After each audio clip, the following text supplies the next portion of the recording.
morning and welcome. We're the Oklahoma Healthy Aging Initiative, or OHAI, and we are a statewide organization devoted to the health of older adults.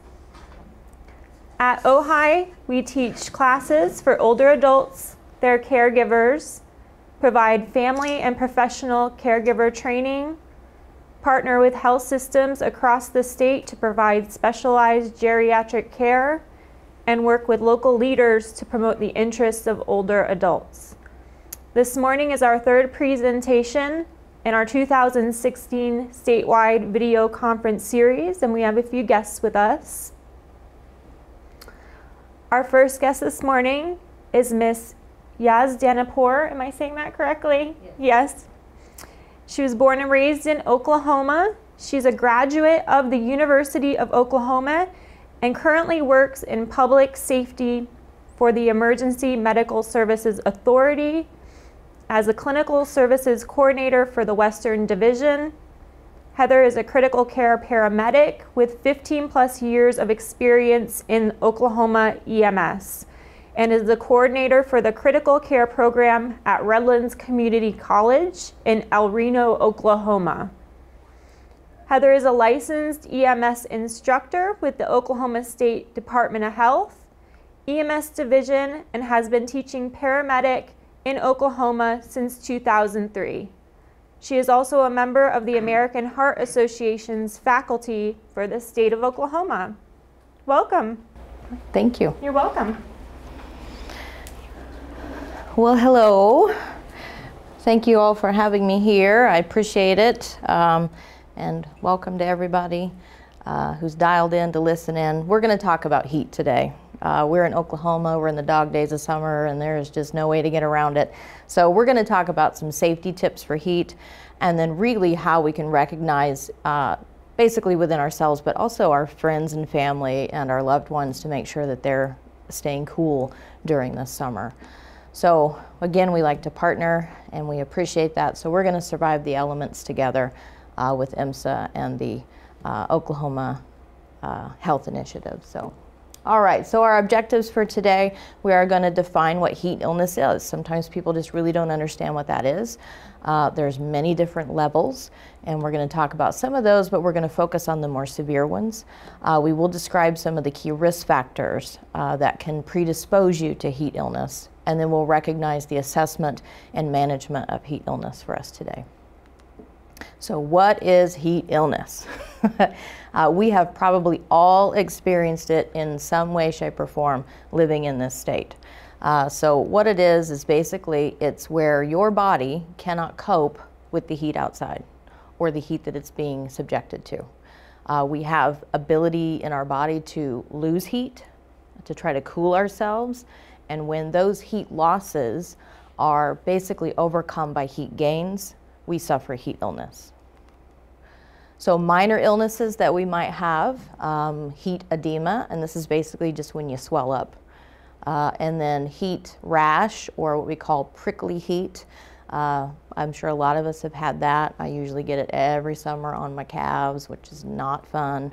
But wearing a polyester uniform in Oklahoma in the summer is really not conducive to dissipating heat very much. So we all get that. And then we have our heat cramps, and that really is kind of the first entry into serious heat illnesses. We'll talk a little bit more about that. There is heat syncope, and syncope just is a fancy word for I passed out. I got so hot, I done fell out. And then heat exhaustion. And then the big one that we're going to talk a little bit about is heat stroke. And there are two types of heat strokes. There's one that you can suffer because of exertional activities that you're doing in the heat. But the more common one, and the one that really is not recognized as often as it should be, is the classical non-exertional heat stroke. And that is just someone who has been exposed to heat for a long period of time who cannot cope with that. And unfortunately, we do see that our classic non-exertional heat strokes are suffered by our elderly community. So very, very young, usually less than 2 years of age, and then those over the age of 65.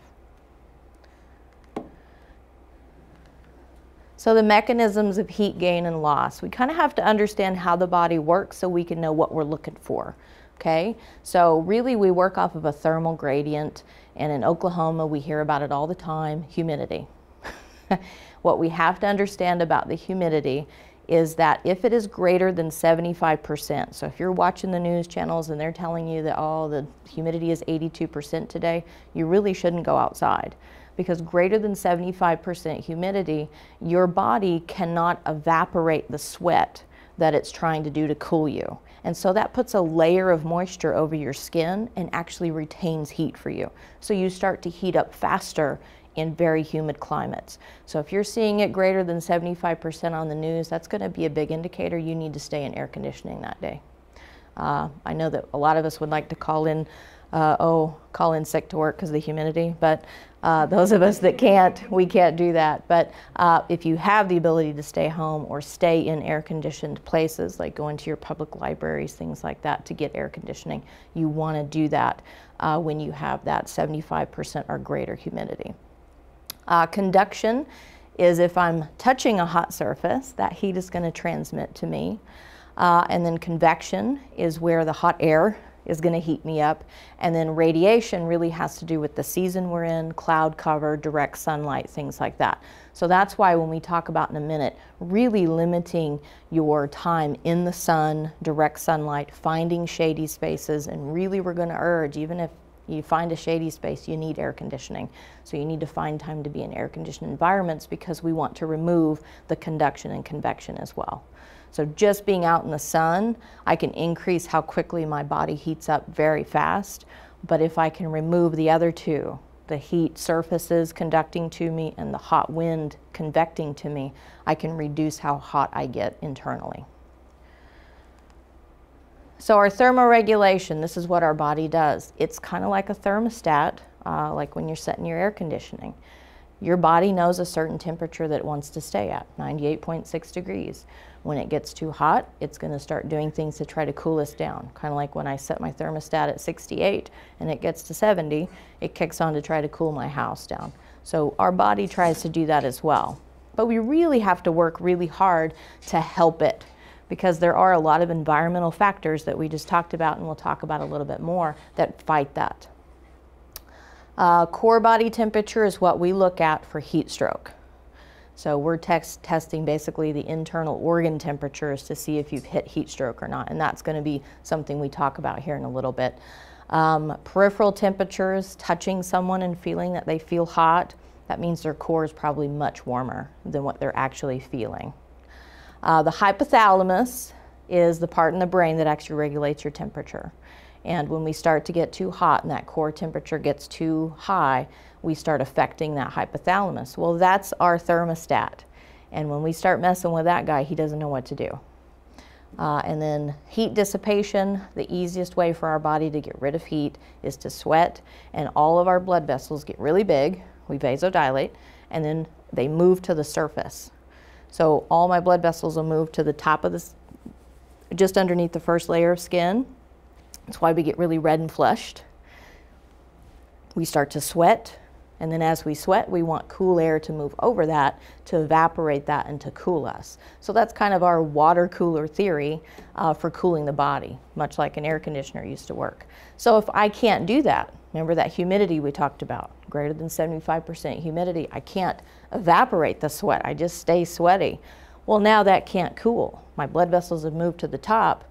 Well, that's just making them closer to the heat environment, and then I'm trapping that heat in by keeping the water on top. So we need to make sure that if we are sweating, wipe the sweat off a little bit, make sure you have cool air moving around you, and find air-conditioned spots anytime you can. So risk factors for heat illness. There are some people that are just predisposed to it. Now, I did mention earlier that if you live in Oklahoma and you've been out in the summer, you've probably suffered some sort of heat illness, whether it's that prickly heat, the rash, or maybe the swelling up in the heat, the edema. Your body remembers that. And the next time you go out in the heat, it goes, well, we already did that. Let's go to the next step. And so it'll take you into heat syncope. Or if you've already done that, it'll take you to heat exhaustion. So once you've suffered a heat illness, you are going to be predisposed to having a worse heat exposure the next time. So it's almost like it remembers that step. you didn't get the memo when I started swelling up, so I'm going to send you a bigger memo and put a rash all over your body, okay? So it just kind of skips that step it already knows and goes right to the next one. So we want to be really careful in identifying, have I had a heat illness before? And if so, I really should be watching what I do, because that can cause a big problem for me.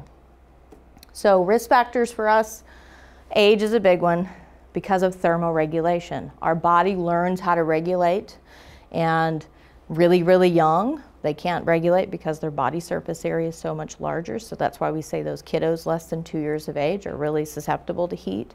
But also we need to understand that those over the age of 65 are very susceptible because of the thinning of the skin. And that's our largest organ system.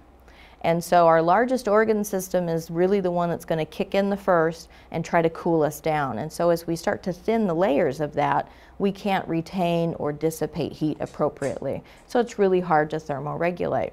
Now we add in the factors of I can't really sense whether or not I'm getting hot or not, because maybe I'm cold all the time, because again I have a hard time keeping warmth with that thinner skin, things of that nature. So those are going to make it harder for someone to recognize maybe I am getting too hot. Physical condition, how well we are conditioned and how well we have acclimated to the heat. Again, we live in Oklahoma, it's hot all the time. However, even if we don't spend a lot of time outside in the heat, we may think we're acclimated, but we're really not. If you're going to do any outdoor activities, you need to start a few days before and start spending a little bit of time outside. Just a little bit, a few minutes here and there, just to get used to the heat. And then once you get used to it, once you've acclimated, you still have to find those shady spots, find that air-conditioned area, and take breaks. We never want to spend a lot of time outside in the high heat of the day. So usually that's that early afternoon period from about 1 o'clock until about 5 p.m. Those are the worst times to really be doing a lot of activities outside. The other is if we're already fatigued. If I'm already weak and tired and just plain wore out, that's the worst time to go outside in the heat. Because if you are wore out, so are your organ systems. And those ones that are going to try to compensate for the heat are tired, and they're not going to be able to keep up with what you're doing. So we want to make sure that we're getting plenty of rest, that we're drinking lots of fluids, and that we're not fatigued. The next is our nutrition and hydration. And really what we intake, the food that we intake, we pull water from that. And so we want to make sure that we're eating regularly and that we're eating good healthy meals. But the other is that hydration part. And we'll talk a little bit more about dehydration and how it plays into heat illness. But we need to drink even when we're not thirsty.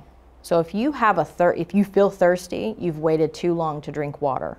We need to be drinking water on a schedule. I know I need to drink at least 8 glasses of 8 ounces of water every day. If I'm going to be going outside, I need to double that. So if I have to do that, and maybe you're one of those people that for some strange reason don't like the taste of water, because I hear that a lot. I don't like how it tastes. I never knew water to have a taste. Maybe that's the problem. But you need to be scheduling out when you need to drink your water. So start first thing in the morning, drink 8 ounces of water, and then throughout the day, just pace yourself and make sure that you're drinking that fluid, okay? If you take medications, this is the other reason that we say those that are over the age of 65 tend to be predisposed to heat illness, because unfortunately our bodies, as we get older, things don't work right, and we have to take medications for that. Those medications can play into whether or not my body can do the things that it needs to do to cool down. I'm on high blood pressure meds. So those medications don't allow my blood vessels to change shape. So if I get hot and I know that my blood vessels want to get really big and move to the surface and cool me, I take a medication that doesn't allow that. So I have to keep that in my mind that, well, gosh, if I take that medicine and I can't go outside and do what my body normally wants to do, then I have to regulate even tighter my time in the heat and what I'm doing in the heat. So all types of medications. Maybe you're on an asthma medication and you take an inhaler, or you have emphysema or COPD and you do an inhaler. Those medications speed up your heart rate. Well, as I speed up my heart rate, I'm speeding up the flow of the blood. I'm shrinking down my blood vessels. Again, here we are talking about my body wants to dilate my blood vessels, make them bigger. Well, I just took a hit of my inhaler because it's hard for me to breathe in this heat, and now I've shrank my blood vessel back down. My body can't cool itself normally. So there are so many medications that we could talk about that really change your ability to control heat mechanisms. We recommend if you are on any medications, talk to your physician or your pharmacist about those medications and whether or not you should be out in the heat. A lot of them tell you, stay out of direct sunlight, limit your time in direct heat. And then just the environment. It's windy here, but it's hot wind. It's humid here all the time. You know, we talked about that greater than 75% humidity, and we'll hit on that a number of times because we are a very humid state. I mean, we had a nice thunderstorm run through last night. I guarantee it's going to get humid this afternoon.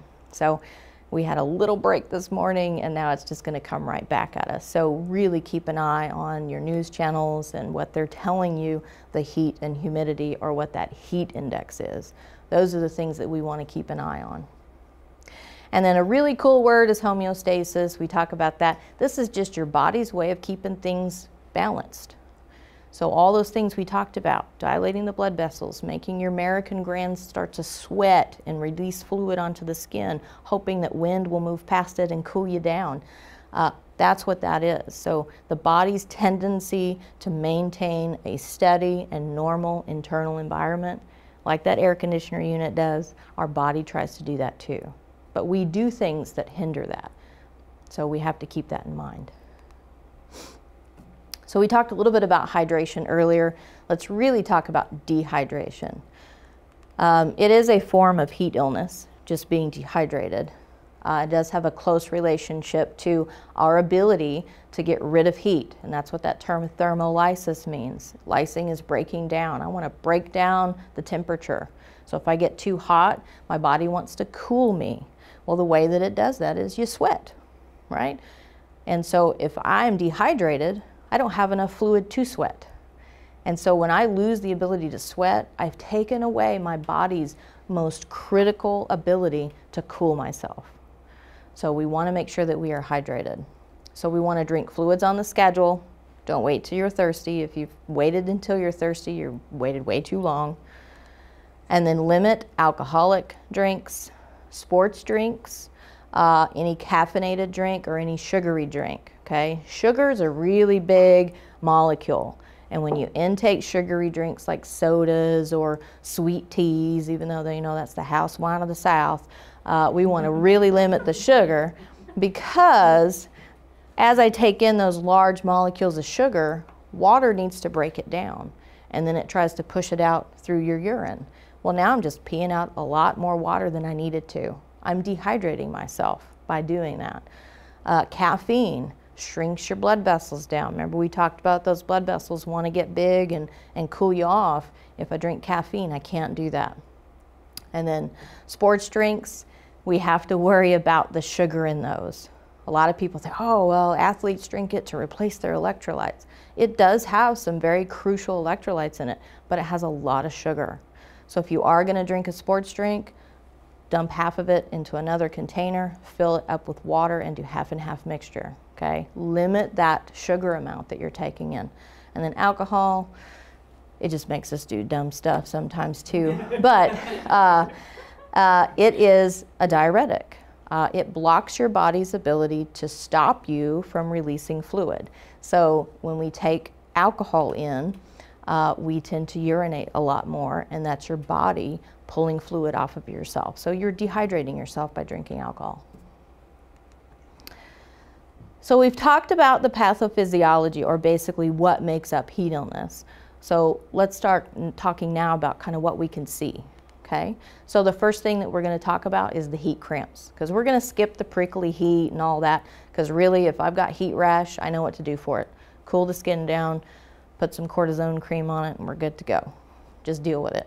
But when we get into heat cramps and then heat exhaustion and heat stroke, we really are getting into some serious heat illness issues. So we want to be able to recognize those. So heat cramps, it is the first sign of heat illness. It's the body's heat gains exceed its losses. So again, I'm heating up faster than I can cool myself down. We start sweating quite a bit. So the first sign of heat cramping is I start to sweat profusely.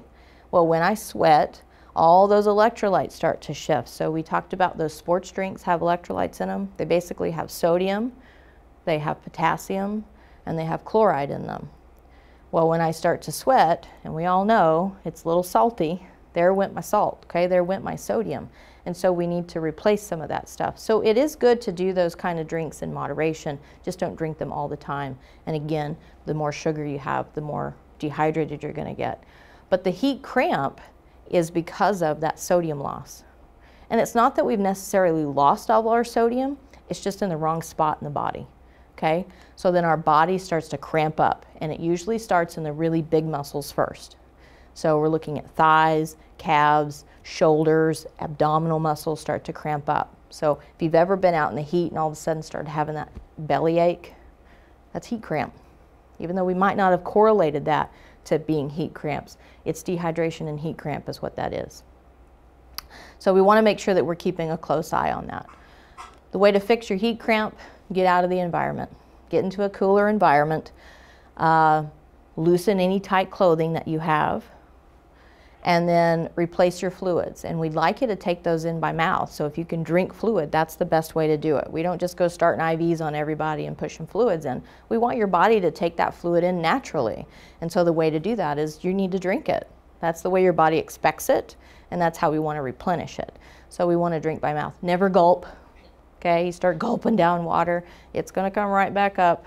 Okay, it's the last thing you want to deal with is now I'm vomiting on top of feeling horrible.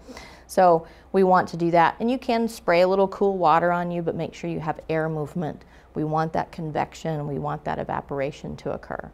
Okay, now this picture, not the best picture. I probably wouldn't put my victim right next to the wheel well of my hot truck while it's running, but hey, they got them in a shady area, that's all they had.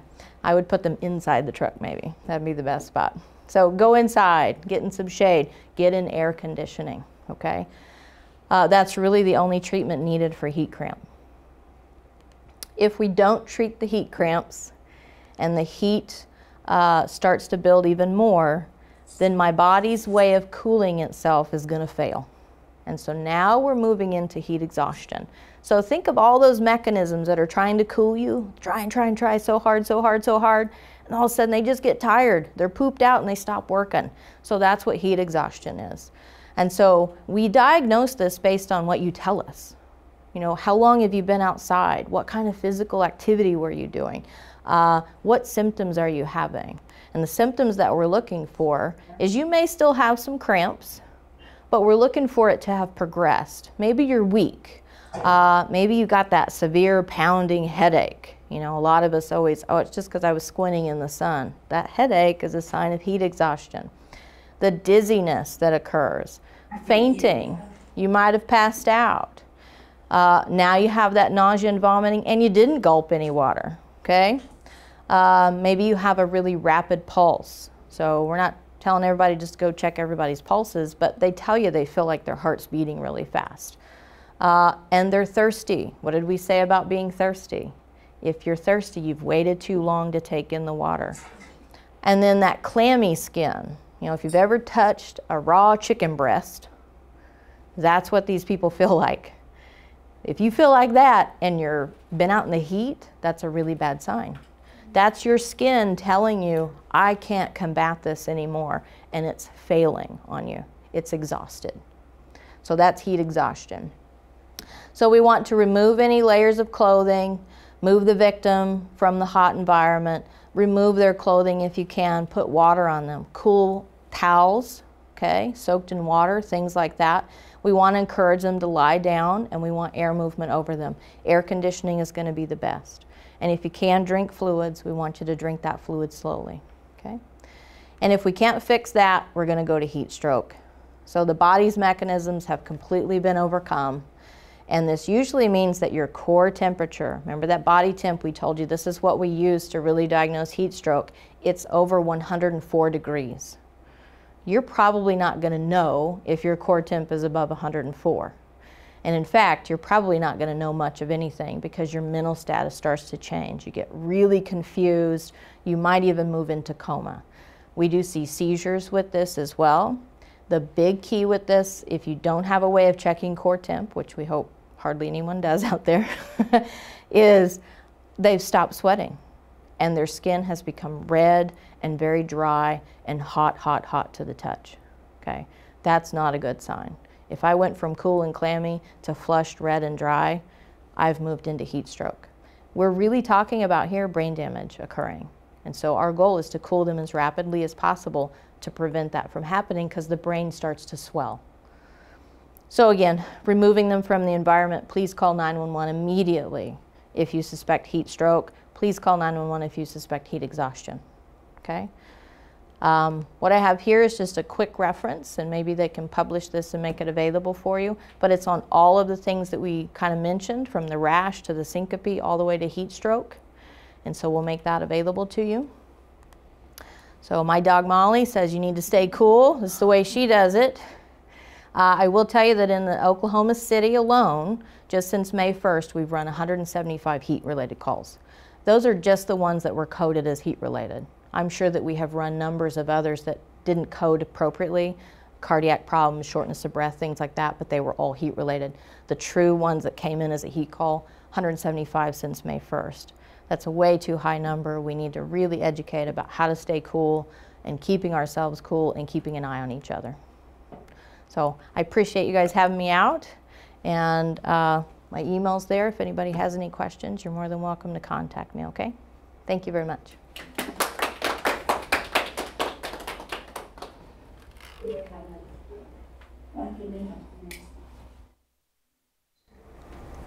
Thank you to Major Heather Yazdanipour. Thank you for joining us this morning. Our second guest this morning is going to be Captan Larin Anttila. Captain Anttila joined the Oklahoma City Fire Department in 2006. Prior to joining the public education staff, he was a firefighter and lieutenant at the city's hazardous materials team. Larin currently oversees the Oklahoma City Fire Department's Project Life 5K run, which raises money to provide free smoke alarms to Oklahoma City residents. Thank you for joining us this morning, Captain Larin.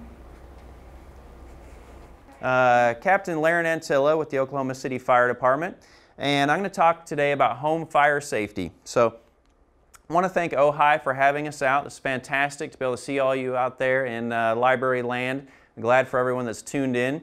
And we're going to talk about home fire safety, because although a fire can occur anywhere, businesses, places of worship, schools, most fire deaths and most fire injuries occur in the home.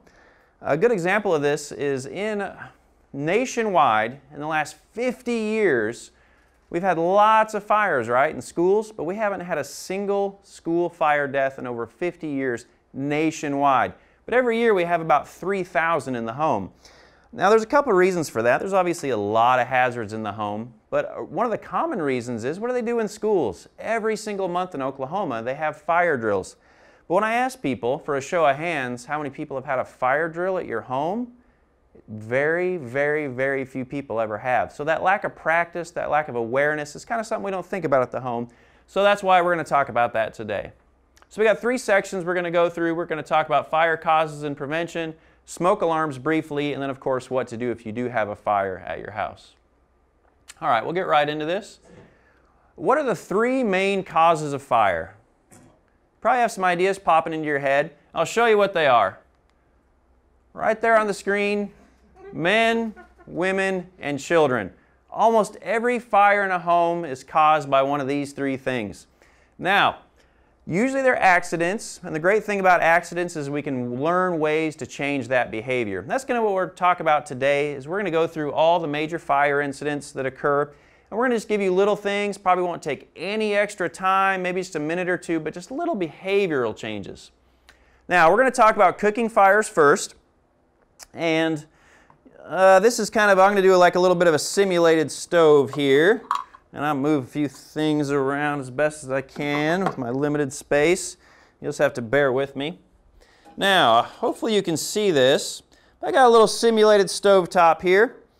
And if you're like me, this is usually how cooking works. I wake up in the middle of the night, starving, right? Got those midnight hungries, roll out of bed, throw on the robe, go to the kitchen. All right, gonna make myself something to eat, right? Midnight snack. Now already, what's wrong with this picture? It's clearly not the beauty of this robe, because this looks fantastic, but it's the danger of the clothing I'm wearing. If I got something like this, these long sleeves, and I'm reaching over to stir something on the back burner, well, I run the risk of getting my clothes caught in what's ever up front. Or this loose fabric up front can get in there. So this seems kind of silly, but one of the first things we want to do is actually dress for cooking. Will you be surprised how many fires occur from people actually catching their clothing on fire while they're cooking? So let's get rid of that and let's get started. All right, short sleeves, clothes tucked in, we're good to go. Now there's still another problem here. Somebody see it? I've got stuff right next to where the flame's going to be on my stove. So we want to put this at least 3 feet away. We kind of want a 3 feet safety zone. Now normally I don't have my computer up here, but bear with me for the presentation. All right, so we got that stuff out of the way. One more thing, major hazard here. I don't know if you can see this. Can you maybe pan in on the pan? I have this handle facing out, right, over the edge of the stove. I might bump that as I walk by. Or, what's even worse, is think of a young child. You know, they're below the height of the stove. If they get near that and they look up and they see that handle, oh, I've never seen that before. They want to grab that, and that has the potential to pull whatever you're cooking down onto them. So one thing takes no extra time.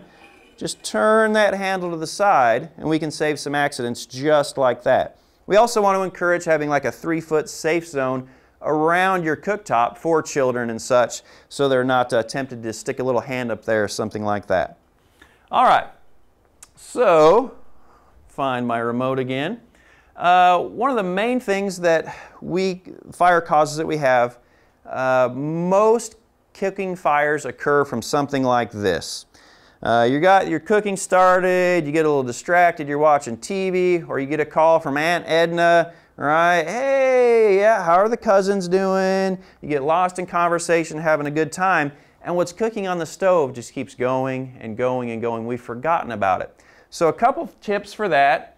Well, I'll say we would love for you to just turn off the stove and get back to it later. We know that's not going to happen. Things get messed up, the quiche doesn't turn out right, stuff like that. So we understand most people are still going to leave it cooking. But if you need to leave the room, I like to grab something. I like to answer my phone with my pot holder. Right? So when I'm talking to Aunt Edna, once in a while I'll say, oh, what is this? Why do I have? Oh yeah, I'm cooking. Kind of a reminder. So that's helpful for that. Another great thing, a habit that I practice all the time, is setting a timer. Super simple, just to set a timer. And if I'm cooking something that takes 20 minutes, I like to set that timer for about 10 minutes to remind myself to check on it before it's even done, just to make sure nothing happens. Now, let's say you do have a kitchen fire. They're incredibly common. Over 50% of fires nationwide, and this holds true in Oklahoma, are caused by cooking. So we know this is going to happen once in a while. So if this does happen, what are you going to do? Well, first, we'll show you what not to do. This probably seems common sense. We got a grease fire here, and that's firefighters with a really long stick and a cup of water.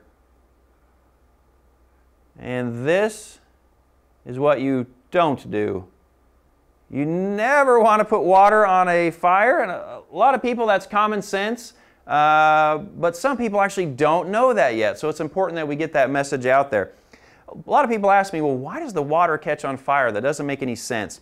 Well, what's really going on is you have that hot pot of grease, right, on the stove, and it's filled with grease. When you pour the water in, the water sinks to the bottom, the grease rises, the flaming grease rises to the top, and that water boils instantly. But there's no way for the steam to escape like a pot of boiling water would. So as it boils instantly, it pushes, all that steam pushes the flaming grease out on top, and that's actually what's going on. All right. So we don't want to use water, we don't want to use flour either. The real small particles of flour will catch on fire real quickly, so we don't want that, and we don't want to take it outside. The safest thing is if you just leave and call 911, but we realize you might want to put it out yourself, and there are some safe ways to do that. Again, I want to emphasize not taking this outside. We've made a call in Oklahoma City where someone was cooking. They thought, oh, I got to get this flaming pot out of the house. They walked to the front door. They sloshed some fire here. They sloshed some fire over there. And they started multiple fires throughout their home trying to get this out. Someone else, much more careful in Oklahoma City, tried this method. They walked really slowly and said, I'm not going to spill it. I'm not going to spill it. They got to the front door. What do we have a lot of in Oklahoma? A lot of wind. And the wind, as the lady opened the screen door, the wind hit the screen door, hit the pan, and actually caught her clothes on fire. So we want you to leave this in place. Now, what you can do is use a kitchen fire extinguisher, or what's super simple is to get in the habit of always having a lid that fits your pan available and on the countertop while you're cooking. Now we're going to do a quick little demonstration here. Don't try this at home, this demonstration. Don't try it at your friends' homes. Don't try it anywhere. All right. So I'm going to start a little fire here in the studio. Now, if you do have a kitchen fire and you did have that lid handy, it's real simple just to slide this lid over the top of the pan. It's going to cut out the oxygen just like a cup over a candle would cut out the oxygen because the fire needs that oxygen to continue going.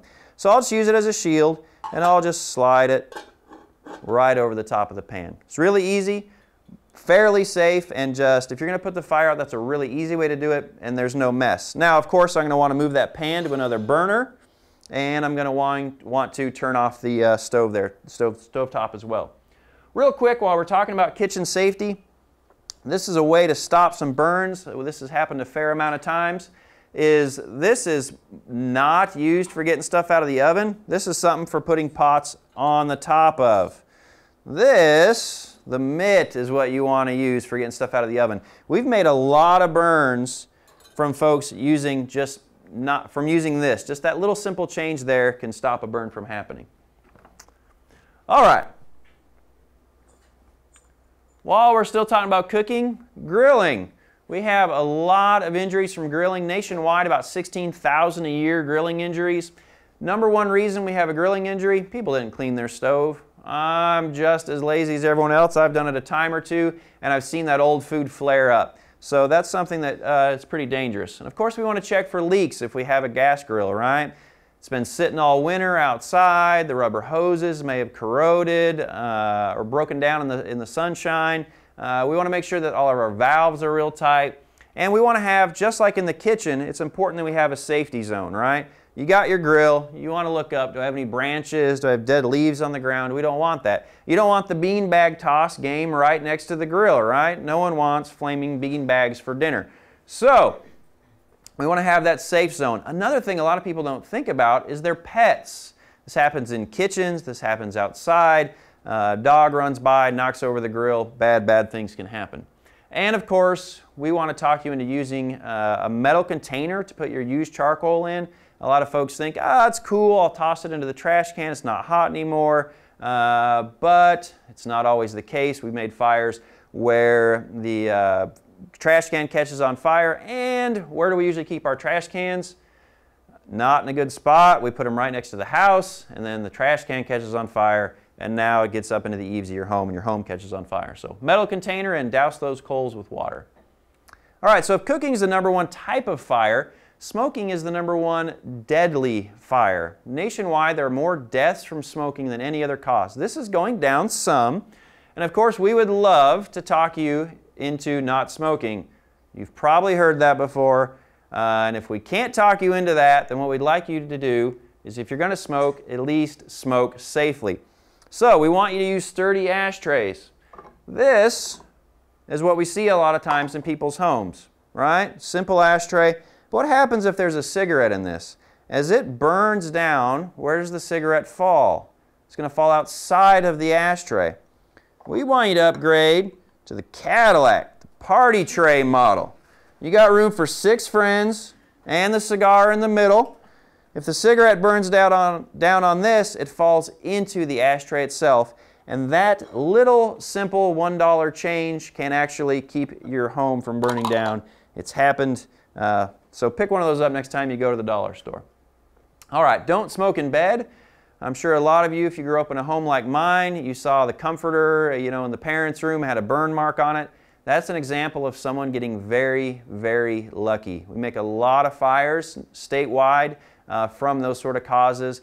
It's either that, you know, or if you're under the influence of medication, anything that's making you drowsy, drinking. We want to separate our vices. We want to smoke and then drink, right? Not do them at the same time, right? Because we don't want to be a little drowsy, because that is very dangerous. And of course, we don't want to smoke with oxygen, just like in the room. So, just like we talked about earlier, fire needs oxygen. Oxygen will make a fire burn hotter and faster, and so that's why you see those no smoking signs on homes that have oxygen in use, and that is exactly what we want. That's actually an oxygen cylinder that was involved in a fire, and it had exploded when it overpressurized. So, and of course, always soak your butts. What we're talking about here is before you, again, just like the charcoal, before you dump the ashes in your trash can, we want you to wet those down just to be safe. E-cigarettes, much safer, right? Yes and no. No fire involved, which is great. But we've made a number of calls in Oklahoma City, statewide, and in the nation from these over the batteries overheating. Biggest thing with these, you don't want to have them overnight charging. When they're fully charged, you want to unplug them. Some of the batteries have been shown to be not work that well if they reach their full charge. They don't shut off. So we've made a number of these, and they almost kind of explode. Very dangerous, very scary. All right, heating equipment. A lot of fire deaths from this, especially in the winter months, but it does still happen year-round. Space heaters are the biggest cause of heating fire deaths, so what we like to say is give space heaters space. That same like 3-foot concept around the stove, we want around space heaters, furnaces, fireplaces, etc. And we want to make sure that you have your heating equipment checked. So if you have chimneys, furnaces, you should check those at least once a year. Have those checked by a professional. And we want you to install carbon monoxide alarms if you can. We're seeing more and more carbon monoxide calls. Carbon monoxide, of course, is odorless. You can't smell it. It's clear. You can't see it. And it's very, very deadly. You don't know it's in your home unless you have a carbon monoxide detector. If you don't have one and all of a sudden everyone seems to be getting sick in the home at the exact same time, headaches, nausea, things like that, that's a possible sign as well. We'd want you to get out of the home to fresh air and have somebody check it out. And of course, if you smell gas in your home, we want you to get out. We don't want you turning on light switches or shutting them off. We don't want you calling 911 from inside the home. If you do have a gas leak inside your home, that spark can be what ignites the fire. So the gas company will put in, there's an odorant inside of gas. Some people say it smells like rotten eggs or kind of a sulfur smell. If you smell that, we want you to get to fresh air and call 911 from a safe distance. This picture here, what you see is kind of what we talk about with that space concept, is the space heater is actually catching the draperies there on fire. And we had a call not that long ago, something to keep in mind. Not everyone knows what you know. And so there was a family visiting from a much warmer climate. They didn't usually really need heating where they were from. So they were visiting, stayed in the spare room. They had a space heater in there for the kids. They didn't shut it off at night like we'd recommend doing. You should shut it off before you go to bed or leave the room, but they left it on. And the next day, thankfully no one got hurt, but the next day when they got up to leave the house to go do something, they tossed the blankets and stuff on top of the space heater. The kids had never seen a space heater before. They had no idea of that danger and hazard. They left the house and ended up burning down the home while they were gone. Electrical fires. Does this look like anybody's house, right? 52 plugs into one thing, right? That's very dangerous. A lot of these cords that you see are not designed for continuous use.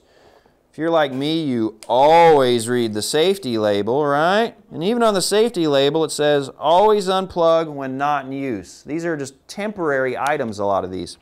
And if you have a thin cord like this and you have all that stuff plugged into it, it's going to draw a lot more current than what this cord can handle. These little wires aren't like the wires in your home. They'll overheat and they can melt the plastic the wires touch, and we can have a problem with there. Another thing we see, another fire hazard with these, we got one of these, let's say this is the floor here, and I have my cord on the floor. That looks ugly, doesn't it? I want to cover up that cord. I'm going to run it under the carpet or throw a rug over the top of that, right? But what do? We walk back and forth over that cord all day long, day after day, week after week, right? Eventually, we might start breaking down the plastic on that cord like you see in that picture. And when we break that down, we don't even see it because it's hidden. We have an arc where the two wires connect. And then what do? We put something for it to catch on fire right over the top, right? Very dangerous, so we don't want to do that. All right. Candles. I think candles are beautiful, right?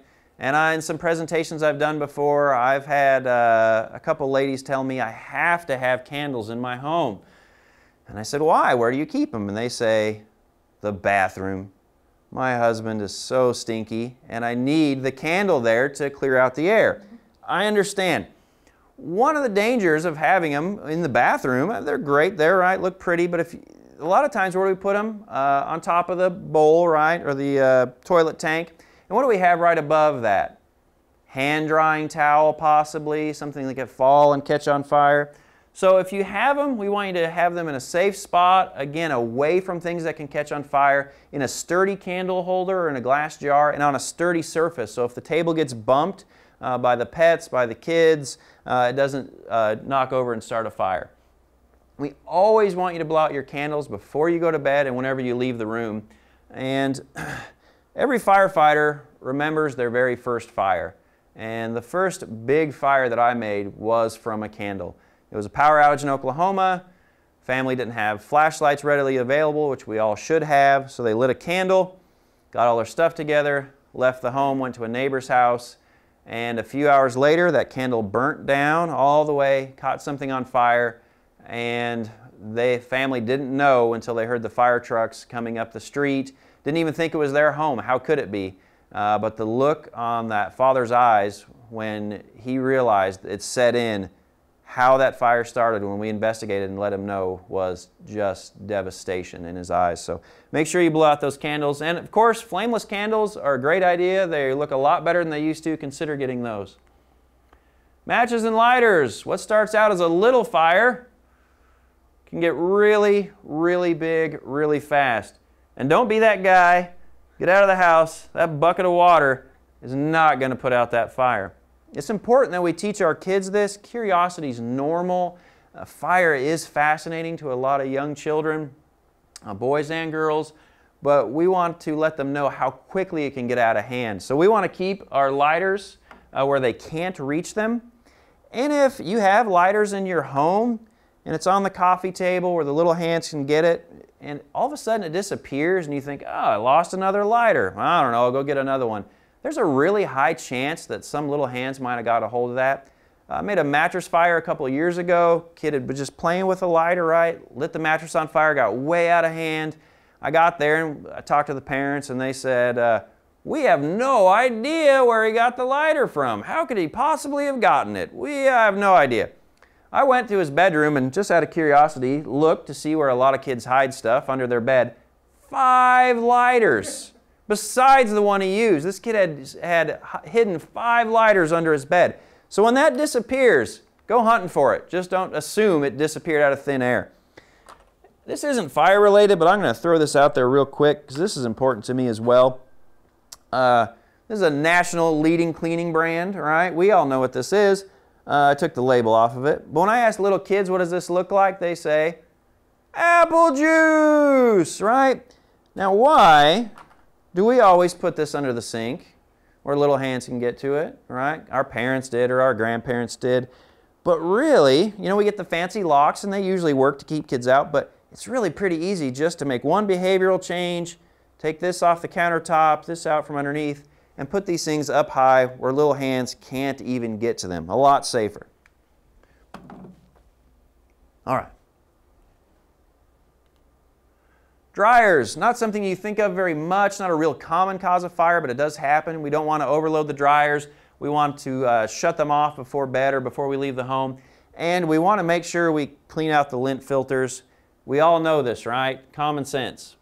Well, common sense isn't a flower that grows in everybody's garden.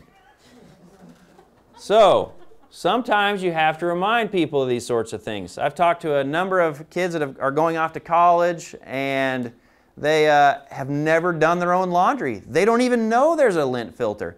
And quick story, I have a friend of mine in his 30s. We went on a trip together. He'd never done a load of laundry in his entire life. And I had to show him how to work the machine, right? His mom had done it, and then his wife had done it. He had no clue. And we get to the point where he's doing the dryer. I said, "You check the lint filter?" He never even heard the term. He didn't know what a lint filter was. So, smart guy, just never did laundry. So, if you got kids going off to college and they've never done laundry, it's just the little things that can stop a fire if you teach them that. And of course, we want to clean out the ducts about once a year. All right, proper storage of materials. Does this look like anybody's garage? You got paint cans from 1942. You're not going to paint your house chartreuse, green, mauve, whatever it is ever again. And that paint ain't any good anymore anyway. So if you got these rusted cans that are just waiting to make a mess, waiting to create a hazard, go ahead and contact your waste management company, find out where you can dispose of them. We want to store your gas cans outside of the home, right? The fumes from a gas can can reach a pilot light or other ignition source and cause a fire. And this is something a lot of folks don't know. I talk about being aware of oily rags. This was in a business, not here in Oklahoma, but it was a spa. They had some oily towels, right? Massage oils or whatever they do. And they had left them in a dryer overnight. They're going to fold them the next day. We'll get it tomorrow. Those rags had actually overnight kind of the oils decomposed, were decomposing in there and actually started a fire inside of that dryer. I also personally made a call in Oklahoma City where a lady came home, her house was completely filled with smoke. She runs out, calls 911. We go and we investigate, and we say, "Well, the fire started in the basement." She goes, "Impossible, there's nothing in my basement. Completely empty." "Well, there's a trash can down there." "Yeah, but how could that have caught on fire?" We said, "Well, it was a bunch of rags. Were you refinishing wood anytime recently?" She said, "Yeah, yesterday, and I tossed the rags in that trash can." She didn't know that things like linseed oil and some of the finishes can kind of, as they decompose, they break down and will heat up, kind of like a compost will. It'll heat up over time, and there's no way for the heat to get out. But those rags will heat a lot higher than your compost will and can actually start a fire. And it's definitely something that we see that most people aren't aware of. So they have special metal containers to put those in for oily rags.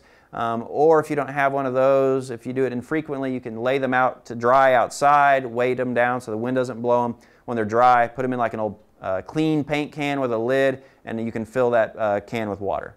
All right. Woo, all right, don't worry, we're speeding up. Smoke alarms. Smoke alarms increase your chances of surviving a fire by over 50%. We all know they're important. There's still about 4 to 5% of homes in the United States that don't have smoke alarms, amazingly. But they're very, very important to have. Most people don't die in fires from fire. They actually die from smoke. Most of the stuff nowadays that you have in your home, the wood tables that you bought, the cotton furniture, the cloth furniture, that's actually mostly plastic. Even this wood table has a fake plastic top. The wood inside of it is compressed wood with lots of like plastics in it, glues. That stuff burns really fast, really hot, and the smoke is very, very dangerous. One breath of that will usually knock a person down if they get a strong breath of that burning plastic. So, most fire fatalities also occur at nights because we're asleep. Some people think the smoke will wake you up. It won't. It'll put you to sleep. Also, people will say, "Well, my dog will wake me up." Puts the dog to sleep. I'll tell you, I've seen more animals. People always say that animals will make it out. They don't necessarily make it out. I've seen a lot of animals in fires that just were asleep right where they were. They never woke up. All right. So, smoke alarm maintenance is very, very, very important. We want everybody to have a working smoke alarm. Just because you have a smoke alarm doesn't mean it works. About 1 in 5 smoke alarms don't work. The batteries are old, the smoke alarm's more than 10 years old, it needs replaced, something's wrong with it. So we want you to test every month by pushing the test button. Just takes a moment to do. Yearly or bi-yearly, we want you to replace the batteries if you have ones with replaceable batteries. A great story actually occurred in Oklahoma City last fall. We'd put out this warning, hey, time change. That's what most people do at daylight savings time. Elderly couple tested their alarms. They didn't work. They replaced the batteries. A week or so later, they had a fire. Because they changed those alarms, it actually woke them up and saved them from the fire. And we hear stories like that a fair bit. So don't do it next week. Don't do it tomorrow. Go home and test your smoke alarms tonight. The crazy thing about accidents is you never know when they're going to happen. All right. And we want to replace alarms after 10 years if I hadn't already said that. They kind of go bad over time. Oh, one more small thing. I actually took this photo here. It's probably hard to see for y'all, but what we have here is just a smoke alarm that I'd seen in a hotel. And if you can't see, it's covered with plastic. Someone in that hotel room probably beforehand wanted to smoke a cigarette. Not allowed to, right? But they covered the smoke alarm up so it wouldn't alert anybody. When you go somewhere else, it's a good idea to check the safety features there too. So I was checking this smoke alarm. I was going to push the button and test it even. And lo and behold, if there was a fire, this thing never would have known because it was covered over. All right, smoke alarms. The guidelines have kind of changed as to where to install them. We've kind of changed some things nationwide, the codes on this. We want one on every level of the home, second floor, first floor, basement, whatever you have. We want one in every single bedroom now, and we want one outside of the bedrooms. So if you have 3 rooms over here on one side of your home, one in each bedroom, and one outside in the hallway. It's very, very important. And we want them on the ceilings, the best, because smoke rises. Or if you can't reach the ceiling, as high on the wall as you possibly can.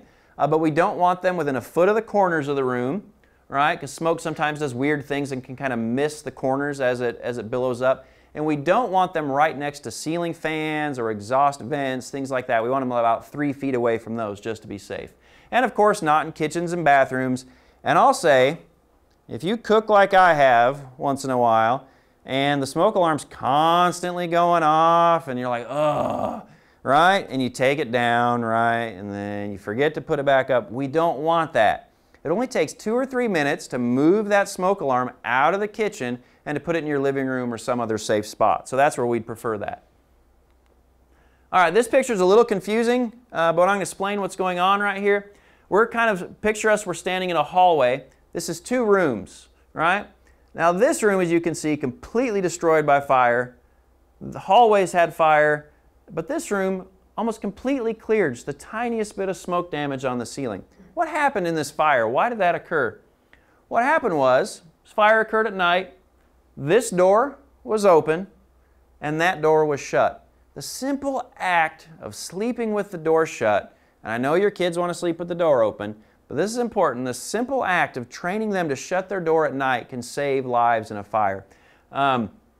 Fire, like I said before, wants oxygen. It needs oxygen to keep growing. So it's going to move, the smoke and fire are going to move towards that oxygen. When it reached this room, it found all the oxygen it needed because the door was open. When it reached this, it didn't. Now eventually the fire will burn through, but that simple act of shutting the door made all the difference in this example here, and it can buy you a lot of time to get out. All right, last section, what to do if there's a fire. I know we all learned when we were kids, stop, drop, and roll, cover your face if your clothes catch on fire.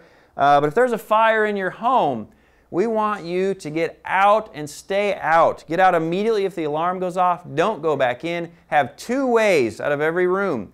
One's probably the door, right? It's usually how you come in and out. The other one's the window usually.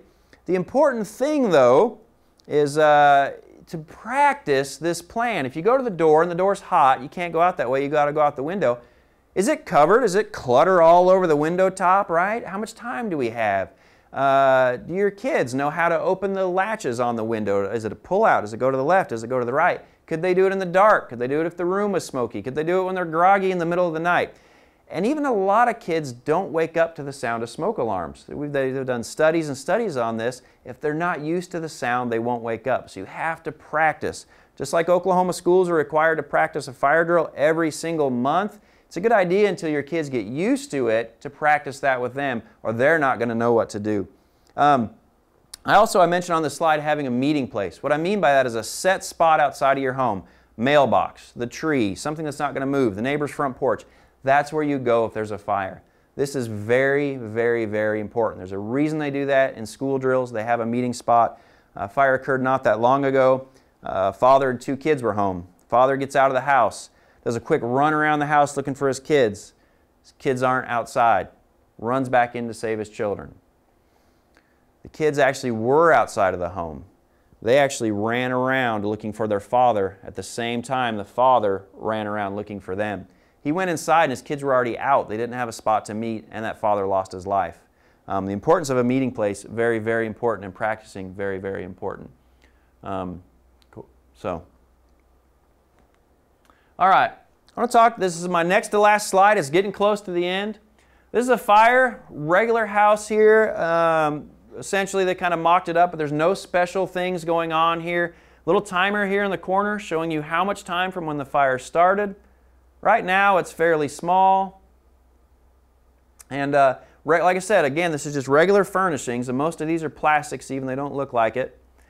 Right now, where this fire's at about a minute, the smoke alarm, if there was one in this room, would have triggered by now and alerted you to the alarm. But without that smoke alarm, you might not notice this if you were in another room of the house. Again, that's the importance of having those alarms in multiple locations. And I just want you to see kind of how quick fire spreads. Still, this is a room you could run through to get out right now, but keep an eye on that clock. You see smoke's beginning to appear. Where they have the smoke alarm is in the room. Oh, just disappeared on me. They have the smoke alarm in the hallway next door. As you can see, this is starting to grow in size. We're at about 1:40. Now watch from about 1:40. Note how big it is now to how bad it's going to be. The smoke is going to need to get high enough. Flames approaching the ceiling. Smoke level increases. It's got to get below the door frame to get into the hall, enough to trigger the alarm in the hall. Right at 2 minutes, it finally got big enough to get the alarm in the hall. This is when the alarm's going off. So take note, right at 2 minutes, how much time do you have left to get out of this fire? Right now, this is incredibly hot. We probably have temperatures nearing 1,000 degrees at the ceiling. Oxygen is being drawn into the fire. You're going to see things catch on fire without any flame touching them because the room is so hot, it reaches their auto ignition temperature and just sets itself off. See that here in a second, right there. This room, at 2 minutes and 30 seconds, is, from when it started, completely unsurvivable. Right? There's no way you can get through this. This is how quick fire spreads if it's not stopped by something. Very, very, very powerful video to me, showing the importance of having alarms in multiple spots, sleeping with those doors shut to buy you a little bit of time. Fire grows very, very rapidly. All right. It's my last slide. There's great. I know there's libraries throughout the state that are watching this. No matter where you are, I'd encourage you to connect with your fire department. If you have firefighters that are at their stations all day long, stop in and say hi once in a while, get to know them. Connect with them on social media. They might put out other safety tips or things that are going on. We're OKCFD here in Oklahoma City. Stop by your fire stations, and especially there's lots and lots and lots of volunteer stations in Oklahoma. They definitely need your support, so I encourage you to support them. Volunteers nationwide are getting less and less and less and less. Less people are willing to fight fire. So if it's something you've ever considered, ask one of your volunteer fire departments if it's something you're interested in. So stay fire safe, and thanks for having me.